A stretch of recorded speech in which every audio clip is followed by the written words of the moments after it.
How to have peace. Okay? Simple lang po. You have to pray again. This morning, you woke up this morning, did you thank God you're still alive? Think about it, mga kapatid. Mayroon po yung mga kagabi, hindi nakatulog. For some people, last night was very, very long. Think of people who had to sleep last night on empty stomachs. Ang hirap po matulog pag gutom, mga kapatid. Think of people who were in pain last night. It takes one toothache to keep you awake the whole night. Think of homes where somebody was sick last night. Or think of people who had problems last night. They could not sleep. Well, you slept well. Did you thank God you're still alive? Alam po yung meron po akong suggestion. Try this. Very simple. I do this every day. You try this. As soon as you wake up, kneel down. Luhod agad. Just kneel down right away and be humble before God. The act of kneeling down is a beautiful gesture of humility. When you kneel down, you know who God is and you know who you are. When you kneel down in prayer in humility, you know, with all your achievements, your wealth, etc., hey, you know that in one flick of a finger, all this can be gone. Yeah? And the source of all your blessings is God. Don't you forget that. Or if you're burdened with problems, when you kneel down before God, you know that there is a God who is greater than your problems. So, kneel down. Try it. So tomorrow morning, if you wake up tomorrow morning, kneel down. That's precisely the message. Thank God you're still alive. Ang lolo ko po noon sa Bani Pangasinan, sabi sa akin, Cherry, tignan mo yung mga kalabaw. Bago humiga yung kalabaw, di ba lumuluhod muna? They bend their front legs. Wala namang kalabaw na, humiga na lang gano'n, no? The kalabaw needs, yung kalabaw pa nga lumulod, ikaw pa kaya. Anyway, pray again. Do you still pray as a family? The family that prays together stays together. Parang hindi mo maganda yung samahan ninyo sa family nyo. Maybe it's because you've stopped praying together. Meron po kong kakilala mag-asawa. Away ng away. Ay, nagsawa na sila. You know what helped them? Na instead na pag nagsisimula na, nag-build up na yung away, no? Instead of quarreling, sabi nyo, let's pray the rosary, mommy. Yeah, let's pray the rosary. Hail Mary, full of grace, the Lord is with you. Holy Mary, Mother of God. Galit pa, siyempre, galit pa. Pero unti-unti po, they realize that the Blessed Mother is there. Kaya, at the end of the rosary, kalmada na sila. O ano ba yung kanina, mami, gano'n. So, nag-uusap na sila.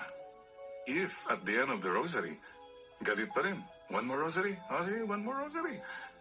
Oh, they don't quarrel anymore. They just pray the rosary. I always carry a rosary in my pocket. You know, when I was a little boy, before going to school, papaalam kami kay Mama, ako si Manong Oscar, my brother. Before going, Mama always ask us, Jerry, Oscar, did you bring your handkerchief? Yes, Mama, nandito na po sa bulsa ko. Did you bring your rosary? Yes, Mama, nandito na po.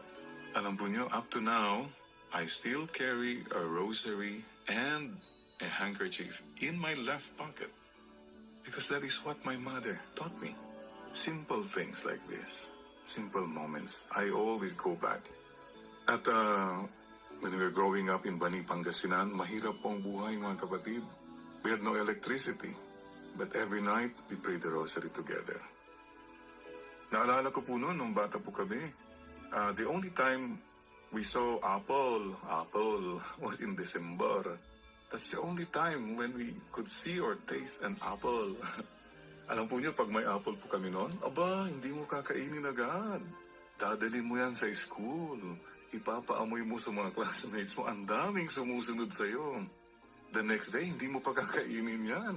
Ipapaamoy mo uli. 1 linggong paamuyan, mga kapatid. Such simple life. Such simple joys. I remember growing up, pag nagbabakasyon po kami sa Manila, December o kaya summer, that's the only time. I think I was already 5 or 6 years old bago ko po natikman ng hotdog. Naku, ang sarap pala ng hotdog.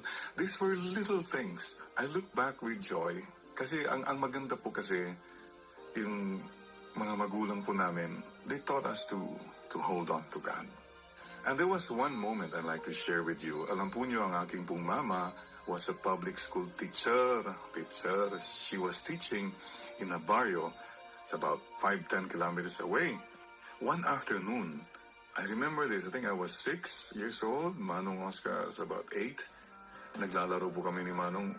Bumabagyo po. Dumidilim na. Tingin ng tingin si Papa sa bintana. He looked worried. I remember this, And then sabi niya, Jerry, Oscar, wala pa si mama niyo. And he looked worried. I was really looking at him. The next thing I remember, I saw my father light up the candle in our little altar. And nakita ko po si Papa. I saw him kneel down. And my father was praying. I can never forget that moment. My father kneeling down, praying. And then he said, Jerry, Oscar, my kid, come here. Let's pray for your mama. Let's pray for mama, huh? Papa, me, Manong, Oscar, kneeling down in prayer is a beautiful moment I can never forget. To this very day, I treasure that. So mga kapatid, pray again as a family. Maybe if you did that, a lot of things will just fall into place.